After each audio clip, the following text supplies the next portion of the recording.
नमस्कार, प्रदेश के चर्चित डिबेट शो आज की फाइट में आप सभी का स्वागत है। मैं हूं आपके साथ हेमंत कुमार।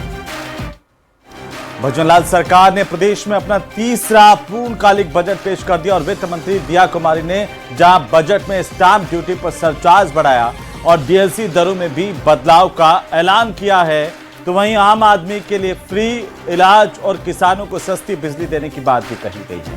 स्कूली बजट के हाथ जो स्कूली छात्र छात्राएं हैं उनके हाथ जादुई पिटारा लगा है। वहीं आपको बता दें कि मुख्यमंत्री लखपति दीदी योजना में कर्ज की सीमा को बढ़ाया गया, 1.5 लाख रुपए करने की घोषणा की गई है। सरकार इसे विकसित राजस्थान का सपना साकार करने वाला बजट बता रही है, तो विपक्ष को हमेशा की तरह से इस बार भी बजट रास नहीं आया। जहां पूर्व सीएम अशोक गहलोत ने बजट को निराशाजनक बताया और जनता के भविष्य को लेकर चिंता पैदा करने वाला बजट इसे बताया है, तो वह प्रदेश की जनता की मिलीजुली प्रतिक्रियाएं इस बजट को लेकर के हैं। आज सबसे बड़े पैनल के साथ राजस्थान के बजट का पूरा विश्लेषण करेंगे, लेकिन पहले रिपोर्ट देखिए।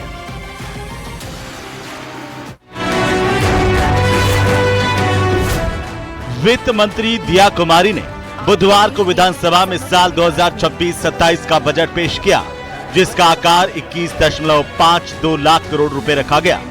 यह पिछले साल के मुकाबले करीब 41.39% ज्यादा है। करीब 2 घंटे 54 मिनट के बजट भाषण में दिया कुमारी ने युवाओं, सरकारी कर्मचारियों, किसानों के साथ हेल्थ सेक्टर, पेयजल, ट्रांसपोर्ट सेक्टर में कई घोषणाएं की। राज्य में पहली बार outcome based skill impact bond लाया जाएगा। इसके तहत प्लेसमेंट आधारित मापदंड पूरे होने पर भुगतान किया जाएगा। सरकार ने युवाओं के लिए कई घोषणाएं की है। एक नजर युवाओं को लेकर की गई घोषणाओं पर। 1 लाख से अधिक नई सरकारी नौकरियों की घोषणा। स्वरोजगार योजना के तहत मिलेगा 10 लाख तक का ब्याज फ्री लोन। युवाओं के लिए 14 नए मानव संसाधन संस्थान खोले जाएंगे। 1000 युवाओं को अंग्रेजी, जापानी, कोरियन भाषाओं की ट्रेनिंग। एआई स्टार्टअप प्रोग्राम शुरू होगा। 30,000 युवाओं को 10 लाख तक का ब्याज मुक्त लोन। एनटीए के तर्ज पर प्रदेश में आरटीए की स्थापना। 1000 युवाओं को अंग्रेजी, जापानीज, फ्रेंच, जर्मन व कोरियन भाषा में प्रशिक्षण की सुविधा दी जाएगी। नेशनल टेस्टिंग एजेंसी की तर्ज पर प्रदेश में राजस्थान स्टेट टेस्टिंग एजेंसी की स्थापना किए जाने की मैं घोषणा करती हूँ। वित्त मंत्री दिया कुमारी ने साल 2026-27 के बजट में किसानों के लिए खुशियों का पिटारा खोल दिया है। मिशन राज गिफ्ट से लेकर 25,000 करोड़ रुपए के ब्याज मुक्त कर्ज तक सरकार ने खेती किसानी को लाभ का सौदा बनाने के लिए चौतरफा रणनीति पेश की है। एक नजर किसानों को लेकर की गई बड़ी घोषणाओं पर। 35 लाख किसानों को 25,000 करोड़ का ब्याज मुक्त लोन मिलेगा। 4,000 किसानों को ग्रीन हाउस और पॉली हाउस के लिए 200 करोड़ का अनुदान मिलेगा। मंडियों के विकास पर 350 करोड़ रुपए खर्च होंगे। मिशन राज गिफ्ट शुरू किया जाएगा। इस बजट में जहां शेखावाटी क्षेत्र के लिए यमुना जल परियोजना जैसी जीवन दायिनी योजना को गति देने की घोषणा की गई, तो वहीं सरकारी कर्मचारियों, युवाओं, महिलाओं और किसानों के साथ साथ आम नागरिकों के लिए कई नई योजनाएं और सुधार भी प्रस्तावित किए गए हैं। आज की फाइट में प्रदेश की सबसे बड़ी चर्चा इसी मुद्दे पर।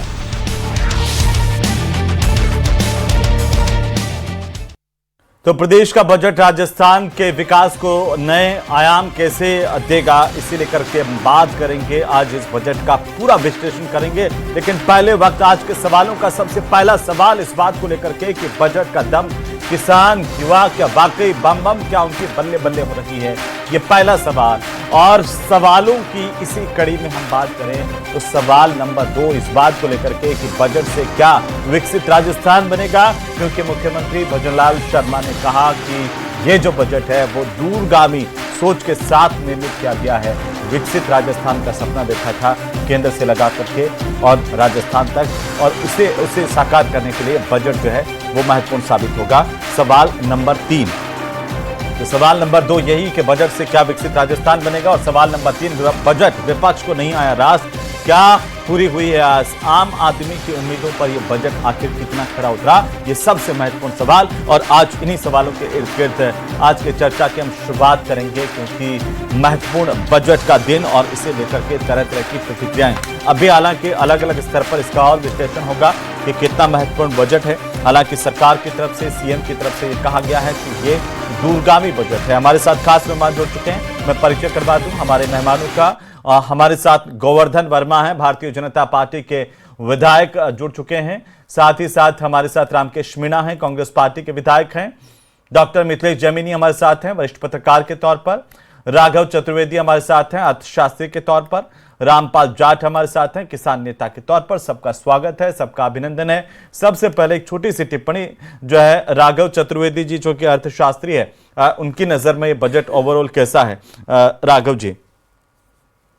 सर, बजट कम से कम शब्दों में अगर बात करें तो कोई बहुत लुभावना बजट नहीं है, जैसा हमने दिन में भी चर्चा की थी। और उसका कारण भी है कि ना तो अभी चुनावी साल है, ना कोई ऐसी बड़ी चीज का इंतजार है सरकार को कि बहुत ज्यादा लुभावने अवसर दिए जाते लोगों को। लेकिन फिर भी कुछ चीजों की अगर अपन बात करें, जैसे युवाओं को 10 लाख रुपए तक का जो है लोन बिना ब्याज के देना एक बड़ा कदम है। इसी की तरह सरकार द्वारा कई ठेकेदारों को लोन योजना का फायदा देना, या फिर हम बात करें बेसिक्स पर कुसुम योजना के तहत सोलर पावर पर काम करना, या इनलैंड इंडस्ट्रियल कॉरिडोर बनाना, 22 संभाग मुख्यालयों पर प्लग एंड प्ले कॉरिडोर बनाना, जो सरकार दूरगामी तौर पर काम कर रही है, ऐसा मुझे प्रतीत होता है। बहुत जल्दी नहीं है, भगदड़ नहीं है योजनाओं को देने की, दूरगामी परिणामों के लिए काम कर रही है, ऐसा प्रतीत होता है इस बजट से। ठीक है गोवर्धन वर्मा जी, विपक्ष कह रहा है और खासतौर पर पूर्व मुख्यमंत्री अशोक गहलोत की टिप्पणी आई, नेता प्रतिपक्ष टीकाराम जूली की टिप्पणी आई। उन्होंने कहा कि यह बजट निराशाजनक है, स्तरहीन है और आगे के भविष्य को लेकर राजस्थान की जनता के लिए चिंतित कर देने वाला बजट है। क्यों खास है इस बार का बजट? क्या ऐसा इसमें खास है जो आप कह रहे हैं कि दूरगामी बजट है? नमस्कार। पहले तो मैं आपके चैनल के माध्यम से हमारे सभी श्रोताओं को और देख रहे सभी लोगों को शुभकामनाएं देता हूं कि माननीय हमारे यशस्वी मुख्यमंत्री भजन लाल जी के नेतृत्व में जिस प्रकार से हम ये कह सकते हैं कि युवा, हमारी माताएं बहनें, किसान, गरीब व्यक्ति, इन सब को गणेश मानते हुए इन सब के विकास के लिए जिस प्रकार से माननीय हमारी यशस्वी उप मुख्यमंत्री दिया कुमारी जी ने जो बजट रखा है, वो माननीय हमारे मोदी जी के सपने को और हमारे मुख्यमंत्री भजनलाल जी के सपने को 2047 तक हम विकसित राजस्थान, हम विकसित भारत की श्रेणी में कैसे हो, इसी को आधार मानते हुए हम किस प्रकार से राजस्थान का विकास कर सकते हैं, चाहे युवाओं के प्रति हो, चाहे किसानों के प्रति हो। और हम ये कह सकते हैं कि इस बजट में ऐसे ऐसे कई योजनाओं के बारे में भी कहा गया है जो हम आधारभूत ढांचे को मजबूत करते हुए इस राजस्थान को हम और ऊंचाइयों तक ले जा सके। जैसे कुछ 5 उदाहरण आप इस बजट को लेकर के दे सकें कि कैसे ये दूरगामी बजट है, समाज के हर तबके को कैसे ये आगे लेकर के जाएगा, चाहे किसानों की बात हो, महिलाओं की बात हो, युवाओं की बात हो, SC ST वर्ग की उत्थान की बात हो। मैं आपको बताना चाहूंगा, जैसे कि हमारे युवा साथियों को 10 लाख का जो ऋण दिया जा रहा है तो उसमें बिना ब्याज के दिया जाएगा। इसी प्रकार से हम जैसे किसानों के प्रति आज किसान सम्मान निधि है, जिससे किसान को हम मजबूती कैसे दे सकते हैं जी। विभिन्न प्रकार की योजनाएं, जब हमारी चाहिए पोली फार्म हो या हमारे हरित क्रांति हो या अन्य प्रकार के, जिस प्रकार से हम किसानों को किस प्रकार से ऊपर ला सकते हैं, उसी प्रकार से हम सड़कों के माध्यम से देखें तो आज सड़कों का जिस प्रकार से जिस गति से काम हो रहा है, नई पुरानी लगभग 42,000 किलोमीटर सड़क इस सरकार ने बनाई है। आगे की दूरगामी योजना को देखते हुए भी ये काम किया गया है। शेखावाटी क्षेत्र की हम बात करें तो यमुना जल का पानी जिस प्रकार से हम कह सकते हैं कि लगभग 30 साल से ये योजना अधूरी पड़ी है, तो लगभग 32,000 करोड़ की ये योजना इसमें शीघ्र शुरू करने के बात कही गई है। इसी प्रकार से हम शेखावाटी के संरक्षण को लेकर, क्योंकि इससे पर्यटन बढ़ेगा और उसको विश्व सूची में हम कैसे शामिल कर सकते हैं। तो इसके लिए भी प्रयास किया जा रहा है। लगभग 200 करोड़ रुपए की लागत से जो उन हवेलियों को संरक्षण किया जाएगा, तो मैं सोचता हूं कि ये दूरगामी परिणाम भी कह आपको सकते हैं लगता है इसके कि ये बजट जो है बाकी राजस्थान के साथ साथ शेखावाटी का आपने जिक्र किया, हथेनीकुंड से यमुना का पानी शेखावाटी तक इस एक साल में पहुंच जाएगा? देखिए, जिस प्रकार से बहुत बड़ी योजना है और जी। उसका मैं सोचता हूं कि राजस्थान सरकार और हरियाणा सरकार के बीच में एमओयू होना और वहां से सहमति मिलना, यही अपने आप में बहुत बड़ी बात है।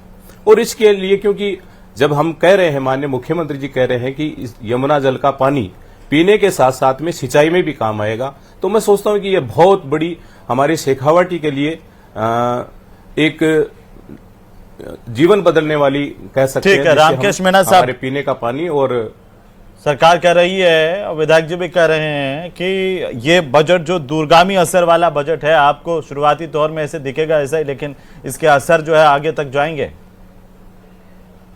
देखो हेमंत जी, ये जो बजट है ये आंकड़ों का मायाजाल है। ये धारहीन सारहीन बजट है। इसको जब उप मुख्यमंत्री जी पढ़ रही थी हाउस में, बीजेपी के लोग ही नींद ले रहे थे। पूरा हाउस जो है नीरस अवस्था में था, उत्साह नहीं था, क्योंकि जो जो व्यवस्थाएं की है, जो घोषणाएं की है, पहले ही ये सरकार 2718 घोषणा कर चुकी। उनमें से मात्र 764 घोषणाएं पूरी हुई है। बाकी की अभी भी 1800 के लगभग घोषणाएं वो अधूरी पड़ी हुई है। सरकार ने जो ये बजट अभी जो पेश किया है, पहले ही ऑलरेडी 7,22,000 करोड़ रुपए का कर्जा पहले ले चुकी सरकार। आज की तारीख में पूरी तरीके से ये कर्ज के दबाव में है और 1,22,000 करोड़ तो इन्होंने आरबीआई की बाउंडेशन के बाद में ले लिया पैसा। और ऐसी सूरत में अभी भी 32,000 करोड़ का राजस्व घाटा खड़ा करके फिर ये बजट पेश किया है। और राजकोषीय घाटा अगर देखें तो 72,000 करोड़ का घाटा इसमें इन्होंने दिखाया है। तो मेरा कहना यह है कि जब इनके पास पैसा ही नहीं है, ये डबल इंजन की बात कर रहे थे, केंद्र से केंद्र का सहारा ले लेकर के साहब डबल इंजन है, तो केंद्र ने भी इनको कोई मदद नहीं की। यहाँ तक कि केंद्र ने मनरेगा में 40% स्टेट के उसमें डाल दिया पाले में। और इन्होंने सबसे बड़ी गलती इस बजट में इन्होंने की है, और आप देखेंगे उसको, ये अनुभवहीनता की पराकाष्ठा है। जो 40% राशि का इनको प्रावधान करना था बजट में मनरेगा, वो इन्होंने नहीं किया। जो बीबीजी राम जी, तो वो बीबीजी राम जी को भूल गए। अच्छा, अब ये 40,000 करोड़ 40% का जो इनका हिस्सा इनको तय करना था, बजट में लेना था, इन्होंने वो अमाउंट का कोई प्रावधान नहीं किया। उसका नतीजा ये होगा कि 1 साल तक, अगले बजट तक ये मनरेगा के कामों को गांव में रोक देना पड़ेगा इनको। और ग्रामीण मजदूर और मनरेगा का जो मजदूर तो आज है, गोवर्धन जी भी तो सदन में ही थे, आप कह रहे हैं कि नीरसता थी और ये ऐसी स्थितियां हैं। गोवर्धन जी, छोटी सी टिप्पणी। मैं सुनो, मैं गोवर्धन जी के सामने कह रहा हूँ मनरेगा का क्या हुआ, मनरेगा का क्या हुआ। मैं आपको बीबीजी राम जी का क्या हुआ, राम जी कर रहे थे, क्या हुआ उसका। देखिए, ये जो बीबीजी राम जी है, क्योंकि इनको ये लग रहा है कि अब हमारे जो वहां पर ग्रामीण इलाके में आधारभूत ढांचा तैयार होगा, हमारे वहां पर स्कूल बनेगा, पैसा कहाँ है इसका सर, हमारी वहां पर सड़कें बनेगी, पैसा सब कुछ मिल, पैसा सब कुछ है, आपको कहीं घबराने की जरूरत नहीं। अभी भी हमारी योजना नरेगा चालू है, अभी भी चालू तो है, लेकिन आपका जो राज्य का 40% पैसा देना है, वो पैसा अलोकेट किया है क्या आपने इस बजट में? वो अलोकेशन किया नहीं बजट में आपने। बिल्कुल इसमें बिल्कुल हमारा जो 40% हमें देना है वो बिल्कुल मिलेगा। और इससे कहां हमारे से गांव मिलेगा? की जो दशा है, कहां से मिलेगा? क्योंकि हम बजट में एक लाइन भी लिखी है क्या? पिछले मतलब ये देख रहे हैं कि 20-25 साल से जिस प्रकार से गड्ढे खोदना, गड्ढे बूढ़ना, तो ये मैं सोचता हूं कि गड्ढे खोद इससे दिए कोई हमारा हमने, विकास कोई नहीं हो बात- सकता। हमने आज खोद दिए गड्ढे, जो विकसित भारत का जो लेकिन सपना लिया है, आपने जो विकसित तय किया राजस्थान को इसमें जो बजट में allocation सपना किया लिया क्या उसको आपने? पूरा करने के लिए ये आधारभूत ढांचे ही तैयार करने पड़ेंगे, वहां पर विकास तभी हो सकता है। रही बात किससे बजट करोगे? की, जिस बजट प्रकार से में तो हमारे आपने allocation माननीय किया नहीं, भूल यशस्वी गए आप। उप मुख्यमंत्री जी ने जिस प्रकार से उन्होंने भाषण दिया, जिस प्रकार से उन्होंने बात रखी, मैं सोचता हूं कि ये सदन के लिए नहीं, पूरे राजस्थान के विकास के लिए एक विपक्ष अहम तो कह रहा है आप पूरे सो रहे थे, हिंदुस्तान आप के लोग लिए सत्ता ऐतिहासिक पक्ष। हो गया, लेकिन आपने बजट में एलोकेशन नहीं किया। और जो ग्रामीण मजदूर है, मनरेगा मजदूर है, कोई वो कोई आज नहीं सो रहा पूरे था साहब, हाहाकार सब बजट मचा को हुआ है सुन रहे थे। राजस्थान हम में। तो माननीय मुख्यमंत्री जी को आप एक बात बताओ कि पहले साल में जिस प्रकार से बजट रखा गया, तो इन्होंने तो पहले साल में भी कहा था कि ये कोई गोवर्धन- चुनावी बजट रखता है, वैसे रखा गया है। गोवर्धन तो इस गोवर्धन प्रकार से जी, हम दो वर्मा साहब, बजट में एलोकेशन अगर नहीं है अमाउंट का, तो उसमें आप कोई एक पैसा भी उसमें खर्च नहीं कर सकते। ये जी। प्रावधान है, बजट में करना पड़ता जी। है। और 40% का जो ये स्टेट का सब जो हिस्सा है, व्यवस्थाएं हो जाएगी, उसका आप आपने चिंता किया लेकिन ही नहीं। रामकेश बजट की जी, कोई कमी नहीं रहेगी। रामकेश जी, जैसे किसानों 35 लाख किसानों को अगर 25,000 करोड़ का ब्याज मुक्त लोन मिले, ये अच्छी बात है कि नहीं है? 4,000 किसानों को ग्रीन हाउस, पॉली हाउस के लिए 200 करोड़ का अनुदान, मंडियों के विकास के लिए 350 हेमंत जी, करोड़, ये हेमंत जी, 2.5 ये लाख कोई नई किसानों बात- को मुफ्त बीज, ये ऐसे मैं पैदावार बढ़ेगी, इसलिए वो कह रहे हैं कि ये दूरगामी असर डालेगा। आपको अभी नहीं दिख रहा है? दूरगामी असर तो उसका होगा जो यूएस से अभी डील की है इन्होंने। वो डील से यहाँ पर जो चलिए, एग्रीकल्चर बाकी सेक्टर बाकी था, मेहमान भी रामपाल जाट साहब, हाँ, तो वो जी, सेक्टर खोल दिया। रामपाल तो जी। अभी तो किसानों का तो काई दिक्कत बहुत है ना हाल खराब रामपाल हो जी? जाना है। बजट का मांगना किसानों क्यों भलो उसी को नहीं उसी? हेमंत जी, हाँ हमने तो 3 पैरामीटर तय किए थे इस बजट के लिए, जी, और उन तीनों पैरामीटर पर यदि इस बजट को परखें तो ये बजट किसानों को कुछ भी देने वाला नहीं है। नहीं है। इतनी आशा थी, हम्म, उस आशा पे तो तुषारपात हुआ है। और मैं इसलिए कह रहा हूं, इस बजट में बातें बहुत अच्छी, जैसे कहा हम युवाओं को रोजगार मांगने वाला नहीं, रोजगार देने वाला बनाएंगे। बहुत खुशी की बात। क्यों रामपाल जी? 5,000 हेक्टेयर का कमांड इलाका है बिसलपुर दाई मुख्य नहर का, वहां पे फव्वारा सिंचाई प्रणाली पर 100 करोड़ रुपए खर्च, 50,000 सोलर प्लांट लगाने का सरकार का दावा है, 1,500 करोड़ रुपए। ये सब किसानों के लिए तो है। कृषि यंत्रों की खरीद पर 160 करोड़ का अनुदान, ये क्या है? क्यों लगता है आपको ऐसा? हेमंत जी, जी, ये जो आपने दाई नहर की बात की ना बीसलपुर की, हाँ वो है फवारा पद्धति के लिए। हाँ, वो फव्वारा के लिए है। हाँ, हाँ इन्होंने सिंचाई का क्षेत्र बढ़ाया नहीं, कमांड एरिया बढ़ाया नहीं। अब अभी पूरी 8,000 बढ़िया। डिग्गियों का निर्माण होगा, वो क्या होगा? किसानों को उसमें सिंचाई में काम आएगी डिग्गियां? ऐसा है, डिग्गियों के निर्माण की बात गई साल के बजट में भी थी, है ना? जी, खालों के निर्माण की बात गए साल के बजट में भी थी। फार्म पॉन्ड लेकिन वो हुआ। धरातल पर नहीं उतरी, धरातल पर नहीं उतरी। और जी। एक बात और मैं कहना चाहूंगा, जैसे अभी ऋण की बात करे थे, हाँ तो 50,000 किसानों को मिलेगा, 35 लाख किसानों को मिलेगा। पिछली बार भी यही थी। और 768 करोड़ रुपए अनुदान में आवंटित किए थे बजट में, अनुदान के लिए, ब्याज जी। अनुदान के लिए। उसमें से गोवर्धन जी, 25% बजट खर्च नहीं हुआ। जी, रामपाल जी तो कह रहे हैं किसानों के लिए कुछ नहीं है इस बजट में।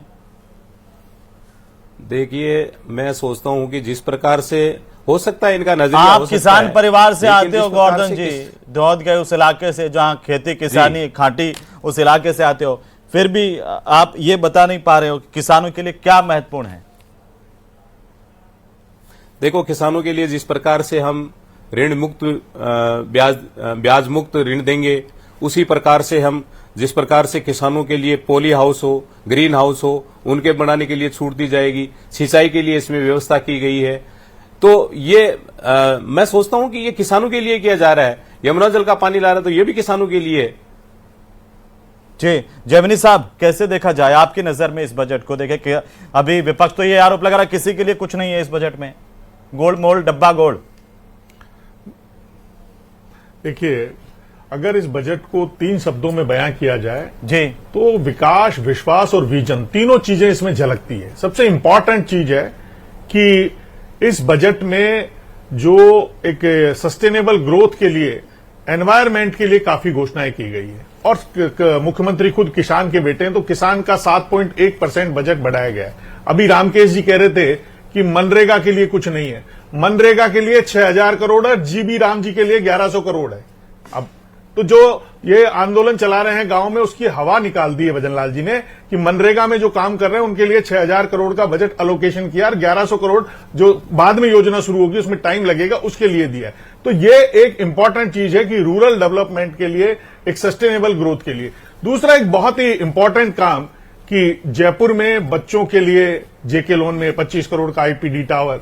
दूसरा एक इंपॉर्टेंट कि ट्रैफिक सिग्नल रहित बनाने की कोशिश। और एक बहुत ही इंपॉर्टेंट जो मैं कहूंगा कि राजस्थान में पहली बार किसी मुख्यमंत्री ने सोचा है कि एसएमएस अस्पताल में दूर दराज गांव का आदमी आता है, उसके परिजन बाहर सड़क पर बैठते हैं, उसके लिए धर्मशाला बनाने के लिए एक बहुत बड़ा, मैं कहूंगा एक सकारात्मक कदम है जो कहा दिया कुमारी ने कि जाके राज्य में प्रजा दुखारी, सो अवश्य नरक अधिकारी। मिथिलेश जी, 1 लाख करोड़ का बजट है उसका मनरेगा का, और 1 लाख करोड़ ये 40,000 करोड़ रुपए स्टेट को देने हैं। आप 1100 करोड़ की बात कर रहे हो। वो अभी मनरेगा के लिए 6000 करोड़, और बाद में जब आएगी जब 1100 करोड़ रखे हैं। 40,000 करोड़ का एलोकेशन करना चाहिए था। अभी वो 40,000 करोड़ का बजट है, वो बाद की बात है। अभी जो जब जीबी राम जी आएगा तब है। अभी मनरेगा इसको मान चुकी, अभी मनरेगा के लिए 6000 करोड़ रुपए रखे हैं। इसको पहले एलोकेशन होगा, अपना हिस्सा जमा कराना पड़ेगा, तभी जाके योजना जो आपकी बात है। लेकिन ऐसा नहीं कि मनरेगा आज बंद हो जाएगा, मनरेगा अभी चलेगा। दूसरा जो एक इम्पोर्टेंट है, नहीं दिया तो देखिए जो दूसरा जो बहुत ही इंपॉर्टेंट सेक्टर है, स्टेट अपना हिस्सा नहीं इस बजट को आने वाले टाइम में 3 सेक्टर में प्रस्तुत किया जाए।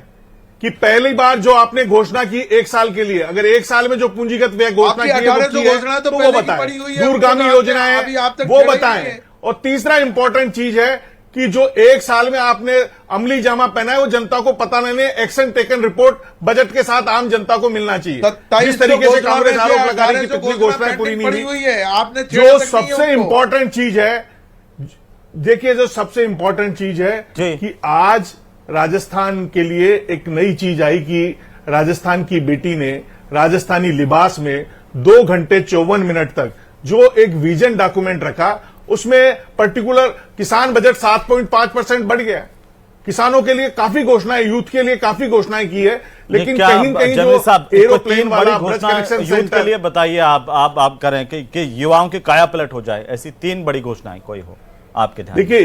देखिए यूथ के लिए एक उम्मीद थी कि जो प्रधानमंत्री की घोषणा है कि 4300 की ग्रेड पे साक्षात्कार बंद हो जाए, वो घोषणा नहीं हुई। लेकिन जो एक इंपॉर्टेंट चीज है कि 1 लाख नौकरियों, एनटीए की तर्ज पर एसटीए बनाने की घोषणा की। उससे क्या होगा? 10 लाख का एसटीए क्या करेगा जी?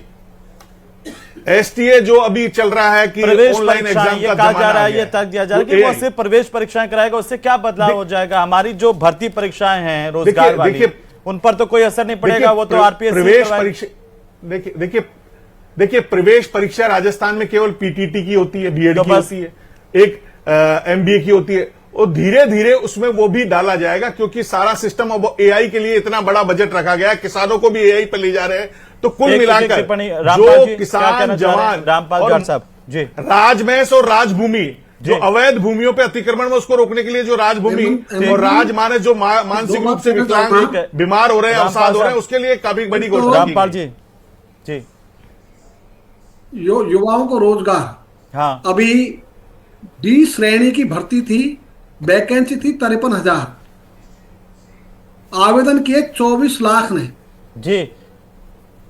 उसमें से यदि 53,000 को भी नौकरी मिल गई तो 23.5 लाख लोग रह जाएंगे बेरोजगार जी। और यदि अभी जो बजट इसकी मालिक जो कि मालिक करेंगे उसको जी 1 लाख ये नौकरी देंगे जी, 50,000 कोई सुविधा देंगे नहीं, लेकिन किसानों की उम्मीद कहीं ईसाओं बड़ी बजट हो जाएगी। किसानों की उम्मीद बता रहा हूं, हमने कहा युवाओं को काम जी, हमारा स्लोगन है शुरू का, और युवाओं को काम। आज युवा भारत में किसानों के बच्चे सबसे ज्यादा हैं, गांव से आते हैं, जयपुर में कोचिंग करते हैं, जी। माँ बाप को छोड़ते हैं, पैसा खर्च करते हैं और जी। नौकरी नहीं मिलती। ठीक है गोवर्धन जी, इसलिए ये जो काम है, जी जी जवाब दीजिए इनका।